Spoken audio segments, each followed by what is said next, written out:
पूछिए सर। 2003 से अभी तक हम ये सुन रहे हैं कि पोस्टों को फिल किया जाएगा।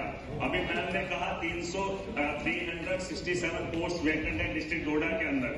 जवाब में आता है कि इस बार 594 पोस्टों के बारे में सोचा जा रहा है ऑल ओवर चेंज के। सर आप मुझे बता दीजिए 367 मेरे डिस्ट्रिक्ट में खाली है तो 594 से क्या ही होगा। सर हमारे जो हायर सेकेंडरीज है फार फ्लंग एरियाज में है, कई किलोमीटर चलने के बाद हायर सेकेंडरी तक पहुंचा जाता है और वहां पर अगर बच्चे को तालीम बेहतर नहीं होगी, सीआरसी से सर काम नहीं चलेगा।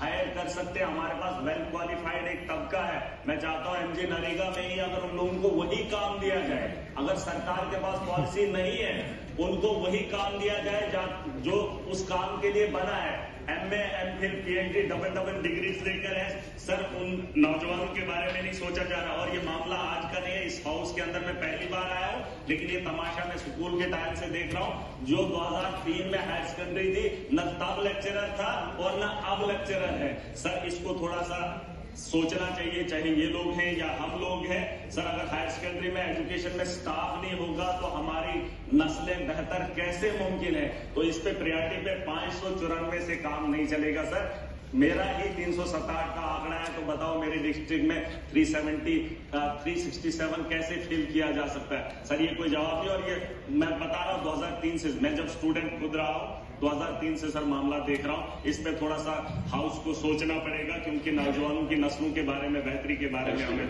बदलाव लाना है। और सर दूसरा है इसमें पूछो आप ये सवाल, जवाब तो सुनो ना, जवाब सर एक जो ऑनरेबल मेंबर साहब ने सवाल पूछा था कि वैकेंसीज के बारे में, उसके बारे में हमने जवाब दे दिया है। लेकिन इसके अलावा जो 140 जो है वो सीआरसी के जरिए जो है उनको लिया गया है ताकि जो टीचिंग सब्जेक्ट्स वहाँ पे होते हैं उनको पढ़ाया जाए।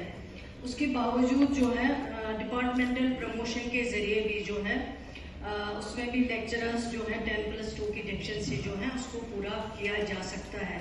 उसके अलावा जो ऑनरेबल एमएलए साहब 594 पोस्ट की बात कर रहे हैं, ये 3 साल से कहाँ सुन रहे हैं जब से पढ़ रहे हैं। ये तो जब ये सरकार बनी उमर अब्दुल्ला साहब की क़ियादत में, उसके बाद ये पोस्ट जो है जब हमने शुरू किया था, एजुकेशन डिपार्टमेंट संभाला था, उसके बाद ये 594 पोस्ट जो है सर्विस सिलेक्शन बोर्ड को रेफर किए गए हैं। तो ये कह रहे हैं 3 साल से मैं यही सुन रहा। अगर ये डेट भी देखें जब ये ऑर्डर इशू किया गया, जब उन पोस्ट को रेफर किया गया है, वो बखूबी इनके पास होगा।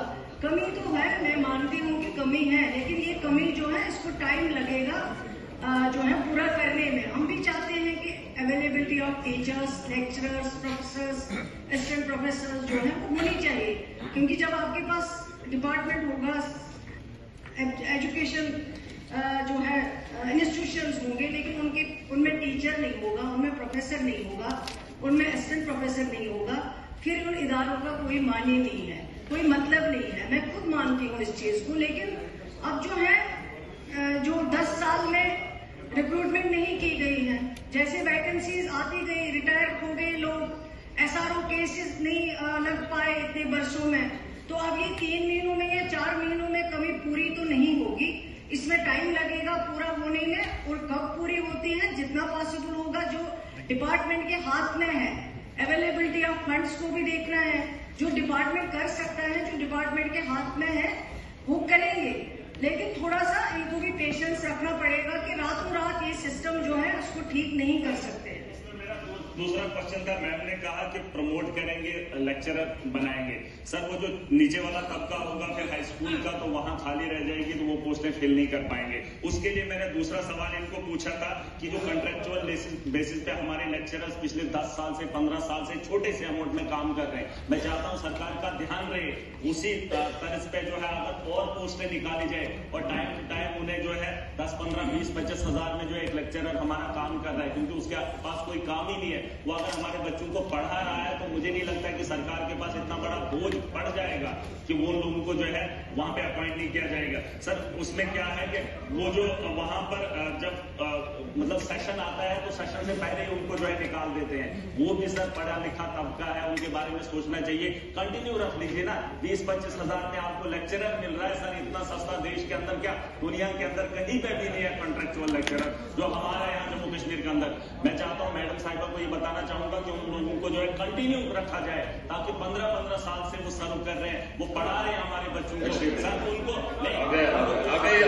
होती है वहाँ एडवर्टाइजमेंट निकाला जाता है जिस सब्जेक्ट के लिए जरूरत हो, और एडवर्टाइज जब आते हैं उसमें फॉर्म आ जाते हैं, जो भी उसके लिए क्वालिफाई करता होगा वो फॉर्म वहाँ पे भरते हैं।